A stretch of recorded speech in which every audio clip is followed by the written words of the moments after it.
Hello everyone, welcome to our channel HR the way to success. आप सब लोगों का स्वागत है एक और नई वीडियो में। ठीक है, आज की जो वीडियो रहेगी वो हमारी रहेगी हरियाणा CET जो एग्ज़ाम है, कॉमन एलिजिबिलिटी टेस्ट का जो सिलेबस है, एग्ज़ाम पैटर्न है या फिर CET से रिलेटेड आपके जो भी डाउट्स हैं उनको क्लियर कर देंगे 2025 वालों को। ठीक है, तो स्टार्ट करते हैं। CET का जो एप्लीकेशन फॉर्म है वो भी हाल में फिल हो रहे हैं। ठीक है, CET का ऑफिशियल नोटिफिकेशन 27 मई को आ गया था। ठीक है, 28 मई 2025 को ऑनलाइन रजिस्ट्रेशन शुरू हो चुके हैं। रजिस्ट्रेशन की लास्ट डेट 12 जून है। ठीक है, BCA, BCB और EWC सर्टिफिकेट, ये जो सर्टिफिकेट हैं ये 1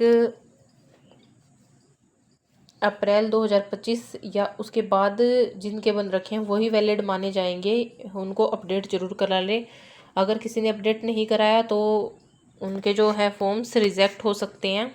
ठीक है दोस्तों, तो वह जो स्टूडेंट्स 2000 जिन्होंने 2022 में CET का रजिस्ट्रेशन कराया था वो अपने पुराने रजिस्टर जो उनका पुराना रजिस्ट्रेशन नंबर है उसी से वो लॉगिन कर सकते हैं। उन्हें दोबारा रजिस्ट्रेशन कराने की ज़रूरत नहीं होगी।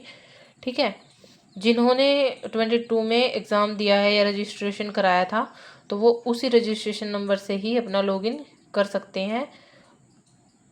पहली बात तो अगर आप नया रजिस्ट्रेशन कराओगे तो वो होगा ही नहीं, और करा लिया तो फिर आपका भी फॉर्म रिजेक्ट हो जाएगा। ठीक है, CET ग्रुप C पोस्टों के लिए +2+ एक्विवेलेंट होना ज़रूरी है। ठीक है, और जो CET का एग्ज़ाम होगा वो 100 मार्क्स का होगा, 100 अंकों का होगा, और नेगेटिव मार्किंग CET के एग्ज़ाम में नहीं होगी। ठीक है, अब रजिस्ट्रेशन के लिए फॉर्म फिल करने के लिए कौन कौन से डॉक्यूमेंट्स रिक्वायर्ड हैं।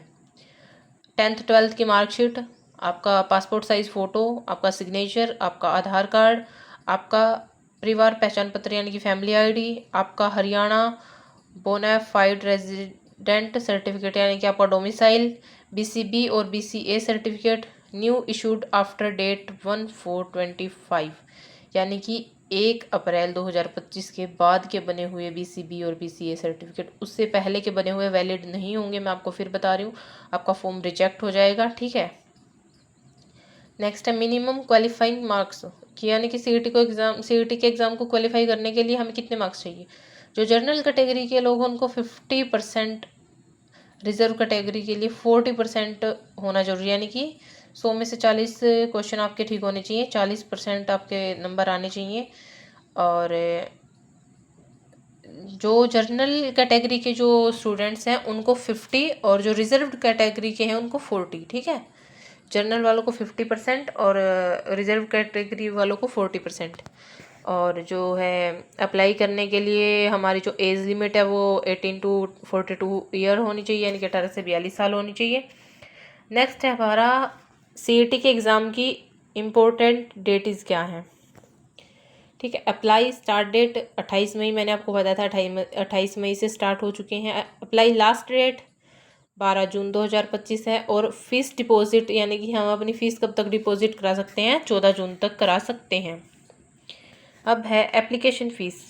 जनरल OBC और EWS के लिए 500 यानी कि जनरल कैटेगरी के लोगों के लिए 500 फीस है, और जो रिजर्व कैटेगरी है SC ST PWD उनके लिए 0, उनको फ्री है।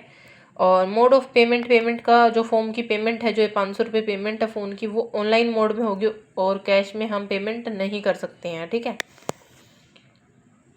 अब है वैकेंसीज़ के ऊपर बात कर लेते हैं, वैकेंसीज़ और क्वालिफिकेशन। एज लिमिट हमारी 18 to 40 ईयर्स होनी चाहिए, और जो CET का एग्ज़ाम हमारा ग्रुप C और ग्रुप D के लिए है।